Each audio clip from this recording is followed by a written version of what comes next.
मोदी सरकार और 500 रुपए की पेनल्टी है। आपने सैकड़ों कानून बदल दिए, क्या इस कानून को नहीं बदल सकते? क्योंकि वो नकली खाद की फैक्ट्री बनाने वाले भी इस भारतीय जनता पार्टी की सरकार में बैठे हुए के यार हैं, इसलिए उन पे सजा नहीं होती। जो किसान के साथ विश्वासघात करती है। आज जो बिजली कानून 2025 लेके आए, मकसद क्या है? और उससे पहले पूरे देश में जो करोड़ों मीटर लगे हुए हैं उनकी जगह स्मार्ट मीटर, क्योंकि अंबानी, अडानी, टाटा, बिरला ने कह दिया अगर बिजली हमें देनी है तो पहले पूरे हर खेत, हर घर, हर दुकान, हर फैक्ट्री में आप स्मार्ट मीटर लगाइए। मैं पूछना चाहता हूं, स्मार्ट मीटर से क्या बिजली पैदा होगी? नहीं। पहले हम बिजली जलाते थे, 2 महीने बाद उसका बिल चुकाते थे। इस भारतीय जनता पार्टी की सरकार ने 1 महीने का किया। अब स्मार्ट मीटर में सबसे पहले पैसा देना पड़ेगा और फिर बिजली चालू होगी।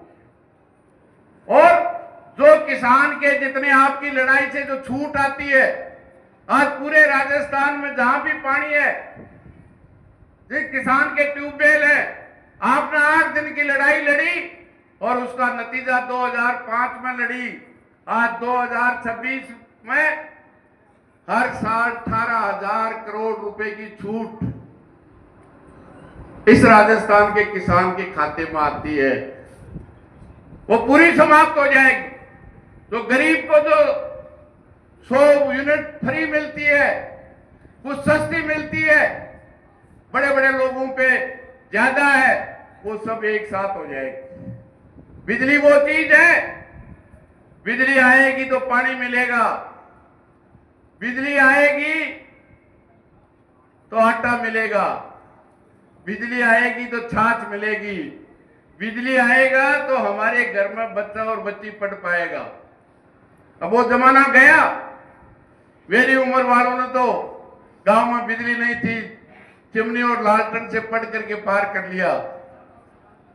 अब जो बिजली की रोशनी में पैदा हुआ है वो चिमनी से नहीं पढ़ सकता। और ये सबसे बड़ी लूट होगी। मतलब कितना जंजाल, कितनी जमीनें पावर हाउस बने हुए हैं, एक नया पैसा लिए बिगर देश की अंबानी, अडानी, टाटा, बिरला को देंगे। हम जब चले एक गांव में कहा कैसे कैसे दे सकते हैं? मैंने कहा बाबा जी, अडानी को जयपुर का एयरपोर्ट दे दिया, बंबई का एयरपोर्ट दे दिया और तमाम बंदरगाह दे दिए। एक नया पैसा, अकेला बंबई का एयरपोर्ट हजारों करोड़ में बना था, आज अडानी के हवाले, पूरा देश उनके हवाले करने जा रहे हैं। ले आज बिजली का कानून अगर ये पास हो गया, इसके लिए ही बीज विधेयक, जब से खेती शुरू हुई है किसान के खेत में ही बीज पैदा होता है। किसी भी कंपनी के गोदाम में बीज पैदा नहीं हो सकता। बीज कंपनी किसान से पैदा करवा के केवल थैली में डाल के ठप्पा लगा सकती है। लेकिन अब पहले किसान आज तक अपना खेत में पैदा किया हुआ बीज पड़ोसी को दे सकता था और किसी किसान को बेच सकता था। अब कानून में प्रावधान है केवल कंपनी ही बीज बेचने का अधिकार रखेगी, किसान नहीं बेच सकता। मतलब जो कुछ अधिकार था वो छीनने का काम। इस देश के मजदूर जो सुई से लेकर हवाई जहाज तक बनाता है, 44 कानून, हर उसके हक का कानून लड़कर बनाया।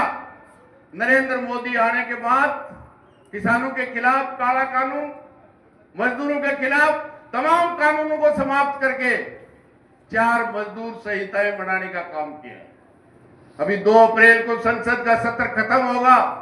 ये कानून बहुमत के आधार पर पास करना चाहते हैं, लेकिन मैं मोदी को कहना चाहता हूं कि काले कानून इस देश के अन्नदाताओं के खिलाफ बनाए थे, बहुमत तुम्हारे पास, 303 भारतीय जनता पार्टी के सांसद थे, लेकिन उनको बनाने वाले जब 380 दिन आपकी छाती पे बैठे तो आखिरकार आपको किसानों से माफी मांगकर काले कानून वापस लेने पड़े। वो लड़ाई अब हम इसके लिए भी लड़ने के लिए तैयारी करेंगे। आज इस बात की आवश्यकता है कि हमारा खेत बचेगा कि नहीं, हमारे बच्चे बचेंगे कि नहीं, हमारी आजादी और आबादी वाली नस्लें बचाने का आंदोलन है। इसलिए आज यह आंदोलन कोई कम बात नहीं है। और इस संख्या में जो आप आए हैं, मैं तमाम साथियों को जो सीकर जिले के एक एक